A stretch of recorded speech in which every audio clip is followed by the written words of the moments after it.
Hey gang, it's Bryan from FXBilliards. Today I am going to improve your back cut substantially in just 10 minutes.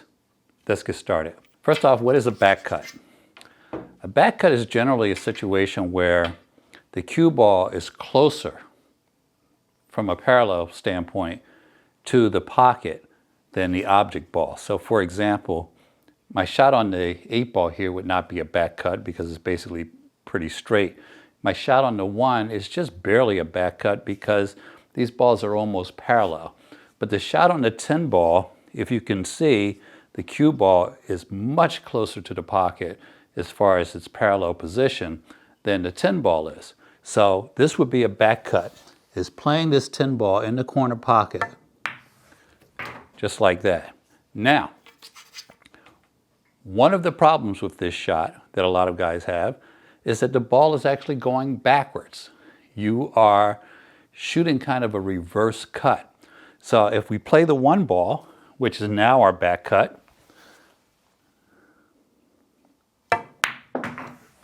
you can see that we have basically the same problem. And now we're going to play the 8 ball, which is just slightly a back cut.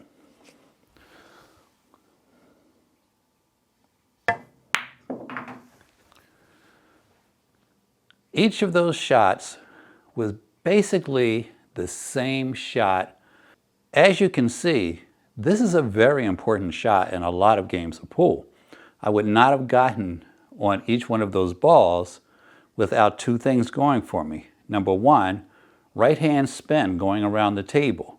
Number 2, the back cut angle that I had on each one. So as difficult as this shot can be for some of you, it is a situation that sometimes you want to target. I leave myself back cuts all the time. Now, I play a lot of straight pool, and back cuts are essential to being a good straight pool player. But in games of 8 ball and 9 ball, I'll leave myself back cuts simply because it allows me to get position.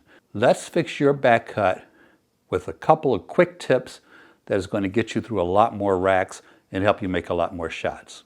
Tip number 1. Don't be intimidated by these shots. A lot of you guys are good shot makers. I know because I've played with some of you, and you're very good shot makers.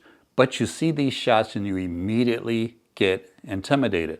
So tip number 1, don't be intimidated by these shots. Tip number 2, don't worry about where the cue ball is going. As you can see from the opening, I shot each of those knowing exactly where I was going to go on the table so that I can make all 3 shots, but I'm not thinking about those things while I'm in the act of shooting. You get down on the shot and you dial in to your mind, this is what I want to happen, this is where I want the cue ball to go, and then you're not thinking about anything else except making the shot.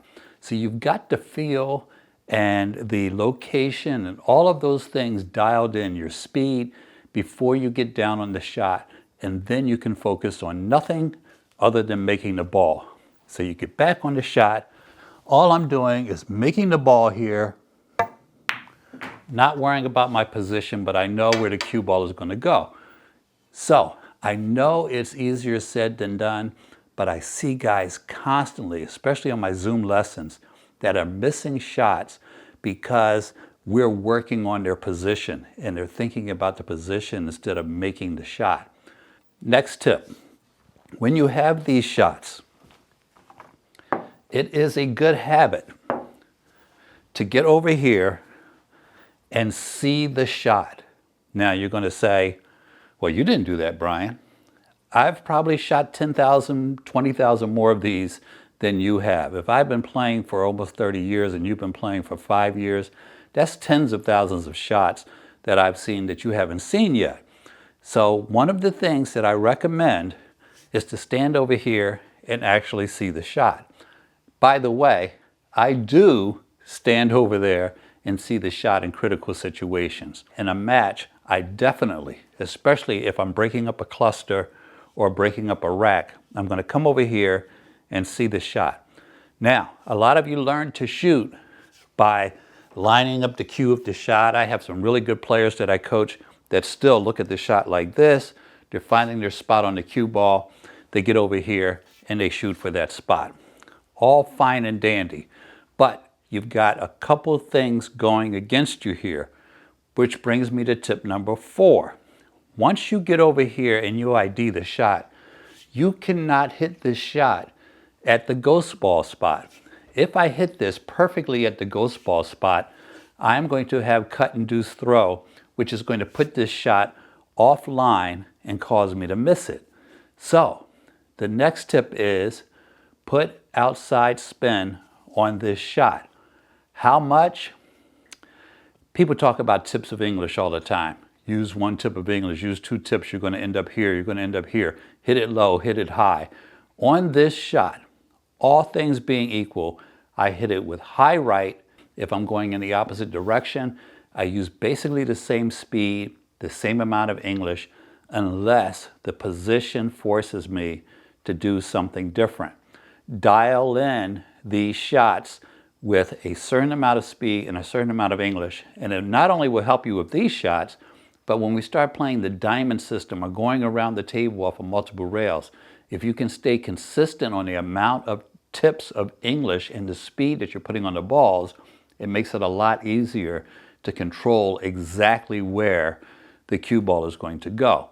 So, outside spin on each of these shots. It is not going to be something you're going to get down on the first try and just knock them in. Those of you who haven't been using English to make cut shots are going to have a difficult time, but it's one of those 1 step backwards to take 2 steps forwards type things. You're not going to just do it the first day. But if you aim for the ghost ball spot here with right hand spin, what is happening essentially is you are taking this ball off the throw mark, which is going to put you into that short rail, and throwing it into that pocket by using that English. A lot of you learn to compensate for spin by aiming to miss the pocket. You're told to aim here because you're going to put right hand spin on the ball, which is going to put it there. That's going to be what we call in the business a miss. You need to aim for your ghost ball spot because the ghost ball spot is sending it there anyway. Now, because you put the right hand spin on it, that's going to help you correct. Are you going to make it every time? No, especially from this distance, because you have a couple other things working against you. You've got deflection. Unless you've got a low deflection cue, you've probably got a lot of deflection as you increase the distance. Those of you who don't have a smooth level stroke, you probably have some curve to the ball because you might be shooting down on the ball. So try to keep your cue level. You also have to be able to see the shot. Just like you have to see any cut shot, you've got to be able to see the shot, aim straight, keep your cue level, and all of those other things. So some of you are not missing the shot because of fundamentals. You're missing the shot because you can't see the spot that you need to hit clearly. And that could be a result of age, or you need glasses, or you don't know how to line up your shot properly, you're aligning with the wrong eye, your head's in the wrong place. There's a lot of other things. So the thing that you need to do before getting this shot in your game is to get the basic cut shot down in your game, and then you can use all of these techniques to help you with the back cut. So, how are we going to play this shot?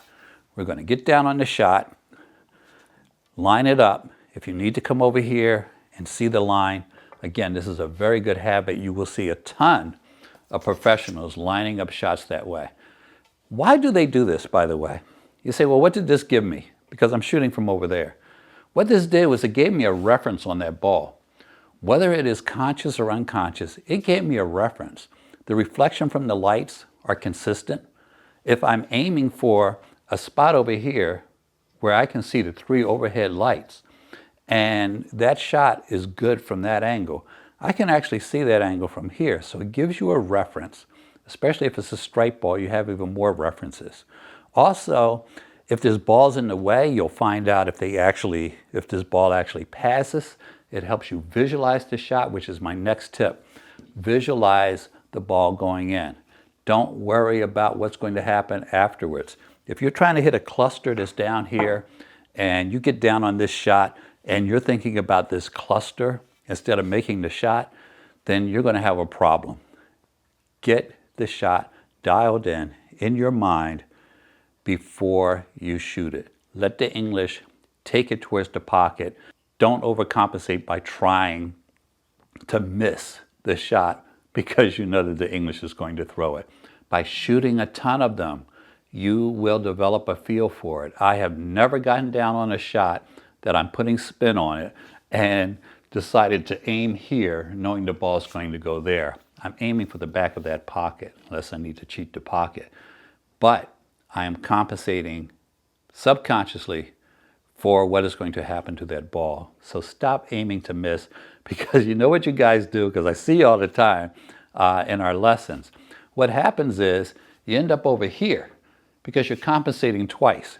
You know the ball's going to be thrown, you know this cut and deuce throw, and now you've overcorrected, or you've aimed to a spot where you really should not be aiming, and now you either overcorrect or undercorrect because you got all these things going on in your head. How do you learn to shoot these shots with spin? You don't start from back here. You start from up here, move your way back, and then back, and then back, and then back, and give yourself greater angles each time. You've got to practice these shots, guys. But if you use the tips that I gave you, you're going to make a lot more of them. You'll be able to do a lot more with the cue ball. You will be able to hit certain targets, and you'll find yourself intentionally leaving those back cuts to help you get out in certain situations. Thanks for watching, guys. I hope this helped you. As we play out in this video, I'm going to give you a drill that I use.